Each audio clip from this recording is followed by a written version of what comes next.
ನಮಸ್ಕಾರ ಸ್ನೇಹಿತರೆ, ಯಶಸ್ವಿ ಪ್ರಪಂಚಕ್ಕೆ ಸ್ವಾಗತ. ನಾನು ಸುಮಾ. ನಾನು ಚೆನ್ನಾಗಿದ್ದೀನಿ. ನೀವೆಲ್ಲ ಹೇಗಿದ್ದೀರಾ? ನೀವು ಚೆನ್ನಾಗಿದ್ದೀರಾ ಅಂತ ಅಂದ್ಕೊಂಡಿದ್ದೀನಿ. ನಾವಿವತ್ತು ದ್ವಾದಶ ಜ್ಯೋತಿರ್ಲಿಂಗ ಸ್ತೋತ್ರನ ಹಾಗೆ ಅದು ಎಲ್ಲೆಲ್ಲಿದೆ ಅನ್ನೋದ್ರ ಬಗ್ಗೆ ಎಲ್ಲ ತಿಳ್ಕೊಳ್ಳೋಣ.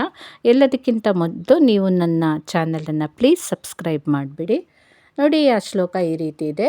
ಸೋಮನಾಥಂ ಮಹಾಕಾಲಂ ಮಲ್ಲಿಕಾರ್ಜುನ ಮೇವಚ ಓಂಕಾರೇಶಂ ವೈದ್ಯನಾಥಂ ನಾಗನಾಥಂ ತ್ರಯಂಬಕಂ ಕೇದಾರೇಶಂ ವಿಶ್ವನಾಥಂ ರಾಮನಾಥಂ ಇಲೇಶ್ವರಂ ಭೀಮಾಶಂಕರ ನಾಮಾನಂ ದ್ವಾದಶಾಧ್ಯಾಹ ಪ್ರಕೀರ್ತಿತಾಃ. ಇದು 12 ಜ್ಯೋತಿರ್ಲಿಂಗಗಳದ್ದು ಒಂದು. ದ್ವಾದಶ ಅಂದರೆ ಮೀನ್ಸ್ 12 ಅಂತ.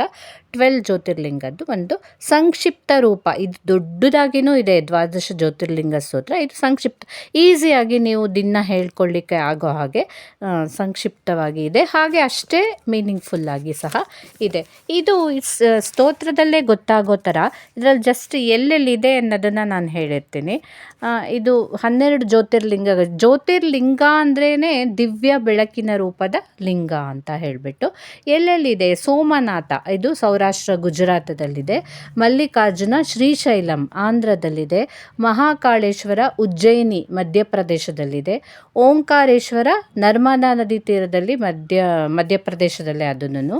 ಕೇದಾರನಾಥ ಉತ್ತರಾಖಂಡಲ್ಲಿದೆ. ಭೀಮಾಶಂಕರ್ ಮಹಾರಾಷ್ಟ್ರದಲ್ಲಿದೆ. ಕಾಶಿ ವಿಶ್ವನಾಥ ವಾರಣಾಸಿ ಉತ್ತರ ಪ್ರದೇಶದಲ್ಲಿದೆ. ಹಾಗೆ ತ್ರಯಂಬಕೇಶ್ವರ ನಾಸಿಕ್ ಮಹಾರಾಷ್ಟ್ರದಲ್ಲಿದೆ. ವೈದ್ಯನಾಥ ಜಾರ್ಖಂಡ್ ಬಿಹಾರಲ್ಲಿದೆ. ನಾಗೇಶ್ವರ ಇದು ಸಹ ದ್ವಾರಕಾ ಗುಜರಾತಲ್ಲಿದೆ. ರಾಮೇಶ್ವರಂ ತಮಿಳುನಾಡು. ಕೃಷ್ಣೇಶ್ವರ ಮಹಾರಾಷ್ಟ್ರ.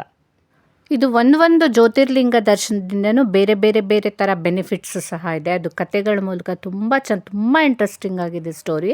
ಅದು ಮುಂದಿನ ದಿನದಲ್ಲಿ ನಾನು ಖಂಡಿತ ನಿಮಗೆ ಎಲ್ಲರಿಗೂ ಹೇಳ್ಕೊಡ್ತೀನಿ. ಸೊ ಇದನ್ನು ಓದ್ಕೊಳ್ಳೋದ್ರಿಂದ ನಮಗೆ ವೆಲ್ತ್ ಇಂಪ್ರೂವ್ ಆಗುತ್ತೆ. ನಮ್ಮ ಲೈಫಲ್ಲಿರೋ ಆಬ್ಸ್ಟಿಕಲ್ಸ್ ಎಲ್ಲ ಹೊರಟೋಗುತ್ತೆ. ಎಲ್ಲದಕ್ಕಿಂತ ಹೆಚ್ಚು ಸ್ಪಿರಿಚುವಲ್ ಗ್ರೋತು ಜಾಸ್ತಿ ಆಗುತ್ತೆ. ಸೊ ಇದನ್ನು ಬೆಳಿಗ್ಗೆ ಮತ್ತು ಸಂಜೆ ನಿಮ್ಮ ಅನುಕೂಲಕ್ಕೆ ತಕ್ಕ ಹಾಗೆ 11, 21 ಅಥವಾ 108 ಸಾರಿ ಹೇಳಿಕೊಂಡ್ರೆ ತುಂಬ ಒಳ್ಳೆಯದಾಗತ್ತೆ. Thank you.